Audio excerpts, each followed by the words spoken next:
जी sir, हमारे third grade में एक भी वैकेंसी नहीं निकाली सीएस विशेष शिक्षकों की, क्योंकि ये सरकार की मंशा ही भी नहीं है कि दिव्यांग बच्चों को शिक्षा दी जाए।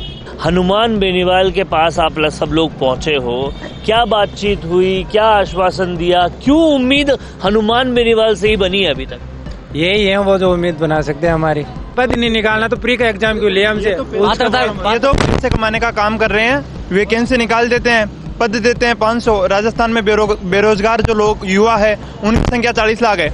अब वो जितने भी बेरोजगार युवा है 500 पदों के लिए दौड़ेंगे। राजस्थान में शिक्षक बनने के लिए 2 एग्जाम लेती है गवर्नमेंट, जिसमें राजस्थान में के जो अभ्यर्थी हैं स्पेशल एजुकेशन से, जिसने बीएड एसटीसी किया है, उन लोगों से 1 एग्जाम ले लिया और 1 एग्जाम लेने के बाद में जब दूसरे एग्जाम की बारी आई तब बोल दिया कि साहब हमारे पास वैकेंसी नहीं है। प्री का पेपर हो गया, जब मेंस की बात आई तो कह दिया कि भाई आपके लिए हमारे पास कोई जगह नहीं है। जगह ही नहीं है, हमारे पास एक्स्ट्रा शिक्षक है तो हम कहाँ लगाएंगे इनको, जबकि नियम ये बोला जा रहा है कि हर 2 बच्चों पे 1 विशेष शिक्षक होना अनिवार्य है। सरकार के 2 साल पूरे होने वाले हैं और ये सारी कोशिशें चल रही है कि किन मामलों में सरकार ने अच्छा प्रदर्शन किया वो मामले ज्यादा से ज्यादा बताए जाए, दिखाए जाए।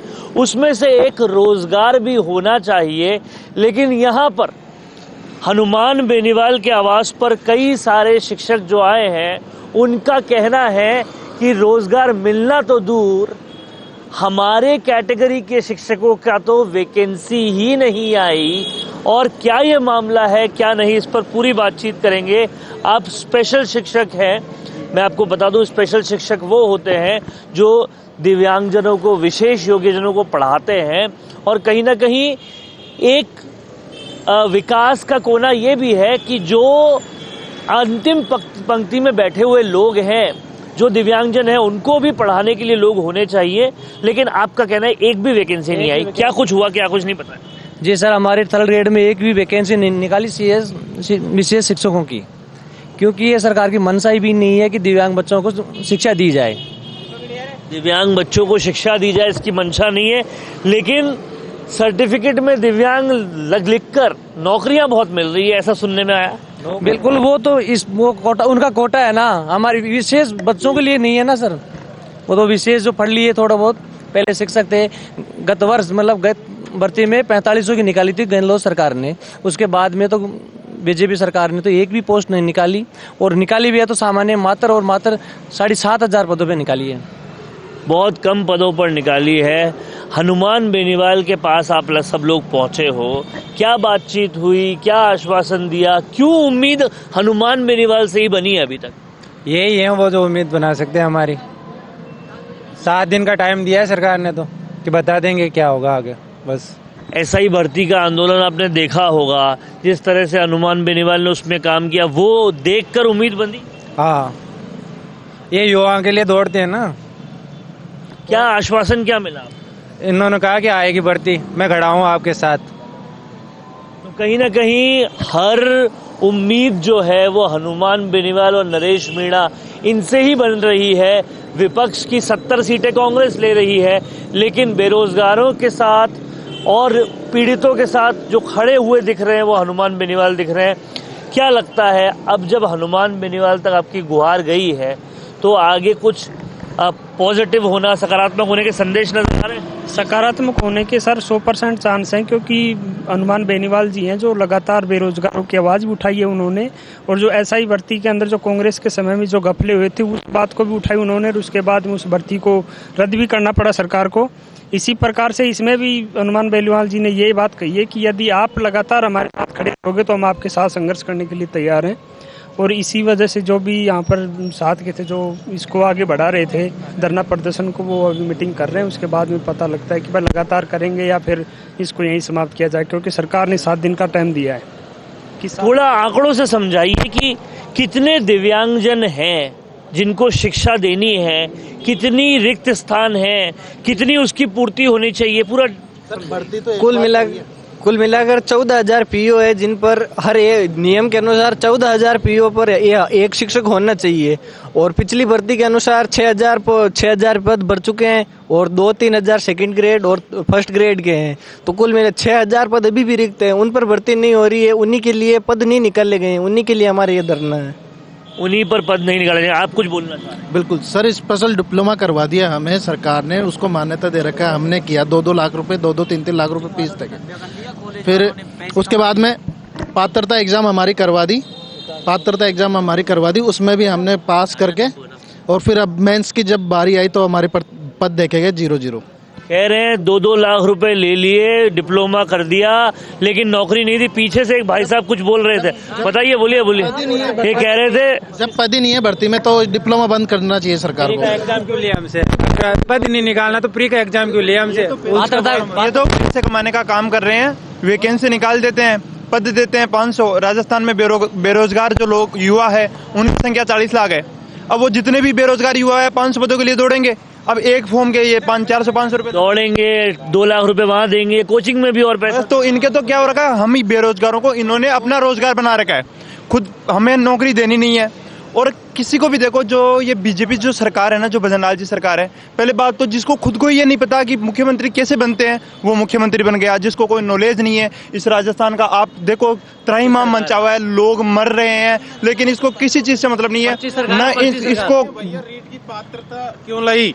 रीट की पात्रता अगर लई तो पहले लिखते हैं कि हम भाई रीट की पात्रता में स्पेशल वालों को हम शामिल नहीं करेंगे। आप बिल्कुल मत पढ़ाई करो, मत कोचिंगों में जाओ, मत इसमें फॉर्म डालो। पहले गवर्नमेंट अगर उसमें लिखती कि रीट की पात्रता में हम स्पेशल वालों को शामिल नहीं करेंगे तो मतलब आरोप आप देखिए कितना गंभीर है कि ले लिया एग्जाम के लिए, इनको बोल दिया, कोर्स करवा दिया, 2 लाख रुपए ले लिए, कोचिंग कर ली। राजस्थान में शिक्षक बनने के लिए 2 एग्जाम लगते हैं।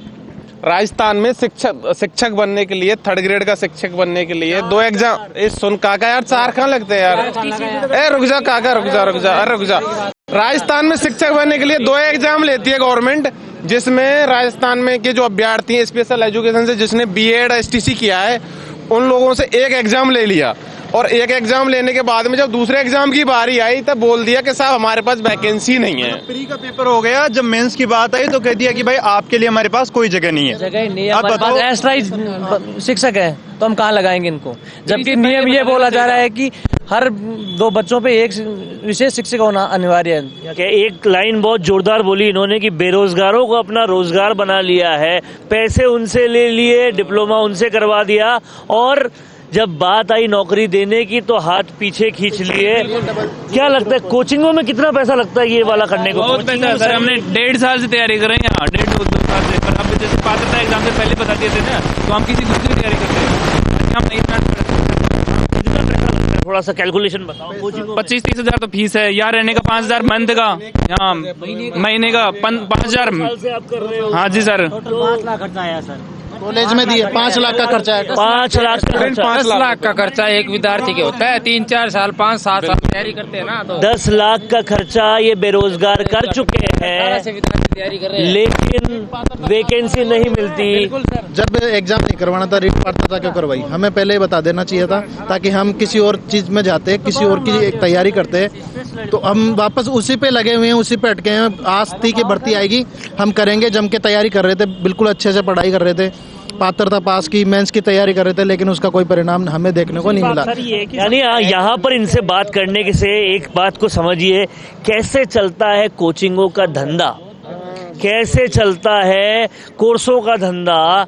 आप पहले तो लड्डू दिखाते हो कि मिल जाएगी नौकरी, उस लड्डू को देखकर ये सारे अभ्यर्थी जो हैं, किसी का माँ बाप लोन लेते होंगे, किसी का कुछ करते होंगे, अपना पेट काटते होंगे, 5-10 लाख रुपए लगाते होंगे, और फिर इन्हें नेता के घर घूमना पड़ता है अपने इंसाफ के लिए कि एक नौकरी मिल जाए। उम्र कितनी हो गई आप लोगों की? 30 साल। 30 साल की उम्र हो गई, और परिवार की क्या आस उम्मीद लगी हुई रहती है? परिवार की तो ये आस उम्मीद है, मेरे नहीं, राजस्थान में जितने भी टीचर की तैयारी करते हैं, क्योंकि राजनेता किसी MLA MP या IAS का बच्चा टीचर की तैयारी करने नहीं आता, सब एग्रीकल्चर लैंड से जुड़े हुए, मतलब खेतीबाड़ी करते हैं।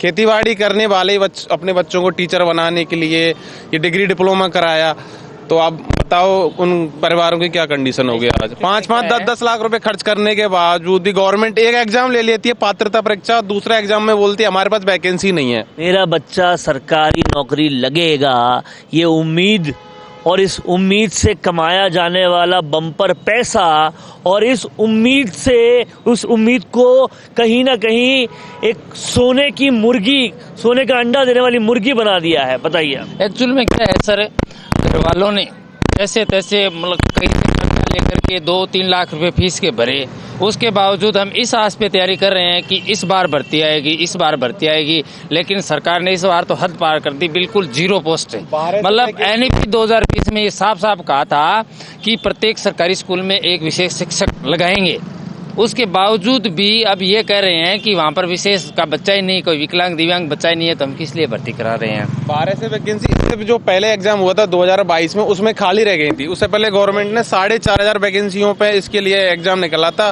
बट कोई कारण बस ये वैकेंसी पूरी नहीं हो पाई, तो उनमें से 12 से वैकेंसी खाली निकल गई। तो गवर्नमेंट उनको ही निकाल देती। अभी कह रही है कि हमारे पास मतलब वैकेंसी नहीं है, तो वो 12 से वैकेंसी वो पहली खाली पड़ी है। जो कहते हैं कि भारत की सबसे बड़ी संपत्ति उसके युवा हैं, उस संपत्ति का कैसे नाश हो रहा है रिकैमरे की नजरों से देखिए। मैं चाहूंगा कैमरामैन थोड़ा पीछे जाके दिखाएं, ये कितने सारे लोग हैं, ये उन लोगों का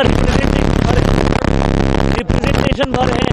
शहीद स्मारक पर अंदर कई 100 लोग, सैकड़ों लोग बैठे हैं। परिवार उनके मिलाओगे जो इससे आहत हो रहे हैं तो वो हजारों लाखों हो जाएंगे। भजनलाल जी मेरे गृह क्षेत्र से आते हैं, जो मुख्यमंत्री बने थे गहलोत, मतलब कांग्रेस सरकार को हटा के, तो वो किस आस पे बने थे कि बेरोजगार वापस रोडों पे आए। भाई उन्होंने शपथ ली थी संविधान की कि मैं मुख्यमंत्री बनूंगा, मैं 4 लाख नौकरी दूंगा।